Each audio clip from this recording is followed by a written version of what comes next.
All right, TY, 121 and 95. The man called Baby in StarCraft 1. He's grown up. He uses TY, his initials Taeyang, as his ID. He's 9-2 this season and 2-1 against Terran. I guess that makes this his weakest matchup. I guess so, man. You look at a rating like that, and you just have to respect it. Even if you don't know the player, even if you've never heard of something, you see 9-2, you're like, whoa, that's upwards of 80% here.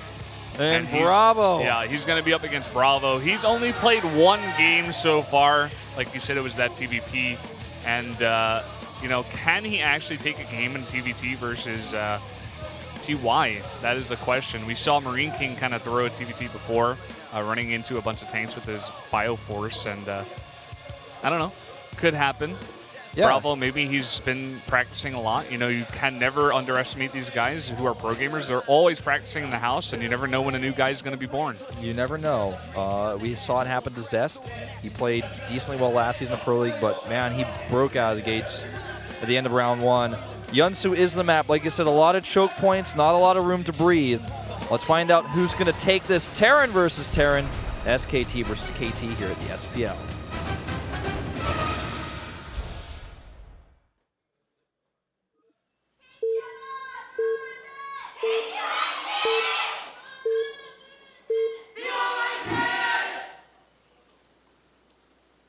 LTA는 SK텔레콤. Down here in the bottom left, in the red for KT Rolster, the Terran player, TY. And to the top right in orange, it's BravO. That is orange, not yellow. I made that mistake, I think, 3 times now. It's all right. I'm glad you got my back. It's funny that you're the one to make the mistake and not me, considering my somewhat colorblind,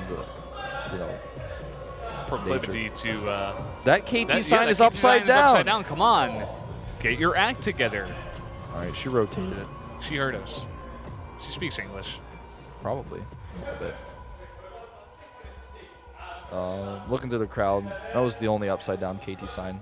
And everyone else is correct. Those signs, they actually can be folded into fans. But it kind of defeats the purpose because then you can't really see KT anymore. It's just like a fan with some red and black on it. So if I had one of those things, I would not fold it up.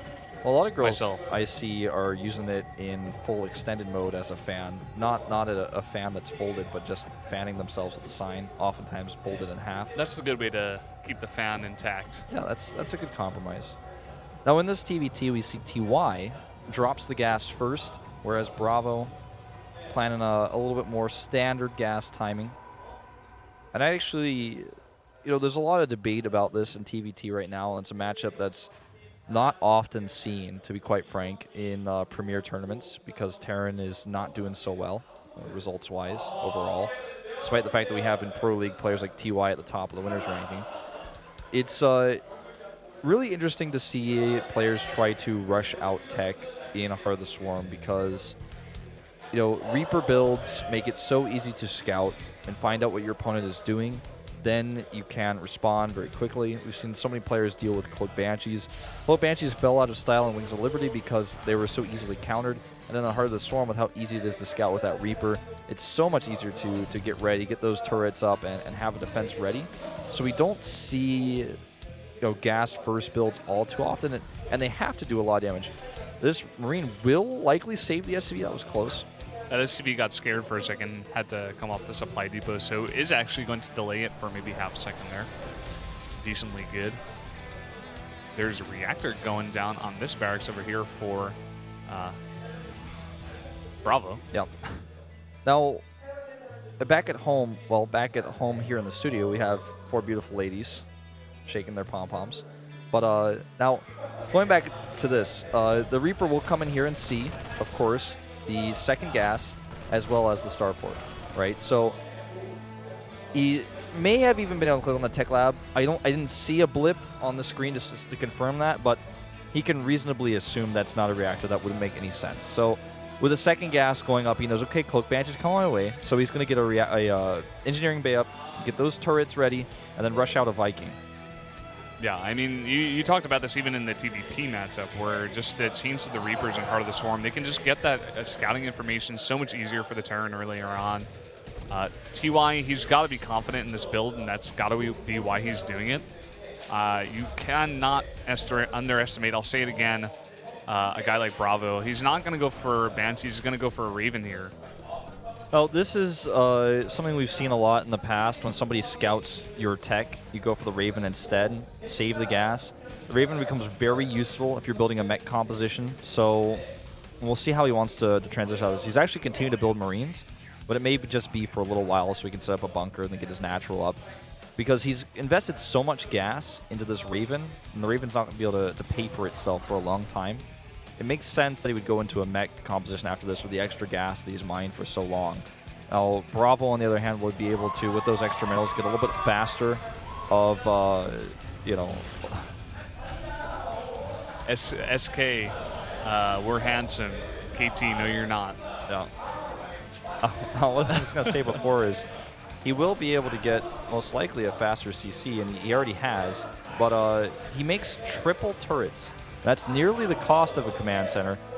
100, you know, a pop. One in the middle of the base, which, by the way, I love. He's not taking any chances here. Yeah, it's right next to all of his production. He kept all three of those buildings right next to each other, and it allows him to keep them all safe to air units with those missile turrets. So very nicely done by BravO. But it's a little forced reaction here by TY, who has a later command center, of course, and is still actually producing Marines. So it seems to be, for the time being at least, he's going to be going to a Marine tank composition, perhaps even a timing push with this, with the larger army that he's going to have. And he may just try to knock down this natural and use the Raven, of course, for PDD, maybe even some auto turrets, whatever he likes. The army size right now is starting to even up a little bit as BravO gets more units out, but here comes that push. We'll see how much he wants to commit to this. He's going to have 2 siege tanks when the second one pops out. This Hellion is going to spot this. Or actually, was that TY's Hellion? Yeah, that was TY's Hellion just coming back to join. That Reaper does spot the tank and a couple of those Marines. And now he's going to move off of that watchtower, and he's going to see it now. He knows this is coming across the map, BravO. And look at this. Even a medevac in this comp can definitely micro with those tanks, pick them up when they get low. So this is going to be very, very strong. Could even come in and drop them on the high ground as well. Yeah, I think that may be what we see here. Now, of course, if you guys notice, BravO is researching Cloak right now. It's something that if he completes it and can snipe the Raven would be useful in the defense. But to be honest, I'm not sure it's going to really come into play because it's not even going to be finished by the time this attack hits. And his composition that he's building his mech, it's a bit slow. Now he's going to drop auto turrets to buffer for these Marines. Viking here to help out as well. Loses his medevac, TY does. Yeah, that was a bit sloppy, but we'll see, man. There's a lot of Hellions on the high ground here. They can pick off those Marines if they can close the distance. The turret's not making it easy, and those SCVs go around the wrong side. Bit of a pathing mistake there. Yeah, already 13 SCVs down here. The Hellions are trying to poke at this auto turret, but taking some damage from those tanks on the low ground. Already that tech lab as well on that starport. Is it going to actually go down? He's trying to repair it. Yeah, I think it's going to finish here. I think he's going to finish it. Yeah, he's going to get the cloak here.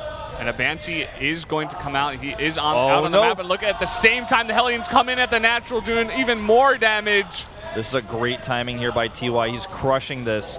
This game is essentially over. Now that one Banshee will eventually clear the siege tanks on the low ground. Seeker missile goes down on the Viking. That's a sight to behold.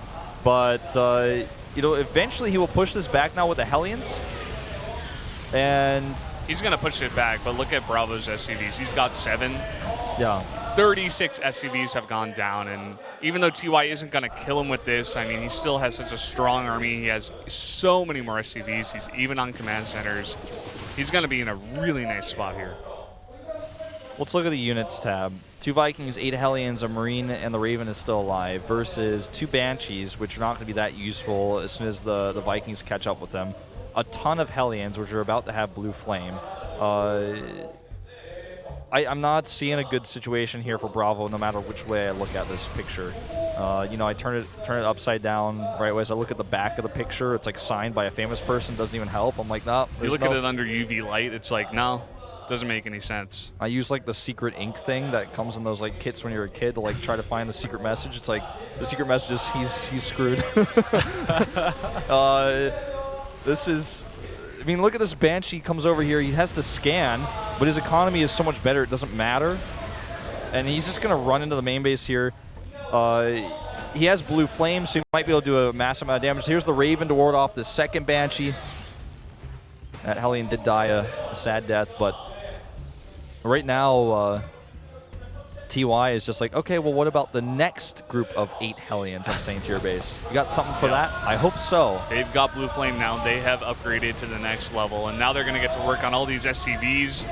BravO trying to hold this off, but he's not going to do it with one SCV there. No, he's not. And GG. TY takes a win. KT takes a 2-0 lead. Uh-oh, SKT. Things are looking a little bit troubling right now. BravO, that pick, a bit questionable, I would say, by a lot of the fans' standards. Mine as well. I'm not really sure about that choice. I don't think he was ready for this matchup against KT. No. No matter who he goes against on the KT bench, even if it was Stats, who's not a bad player, but maybe the least good out of all these 4 players, I don't think he would even be ready for that one. So questionable pick here, putting out BravO for this, and now with Flash up here in the 3rd match to go up against Rain, it's going to be, you know, KT has put the games on the shoulders of Flash so many times before, and they're going to do it again here. Yeah, well, Rain, I think, pretty favored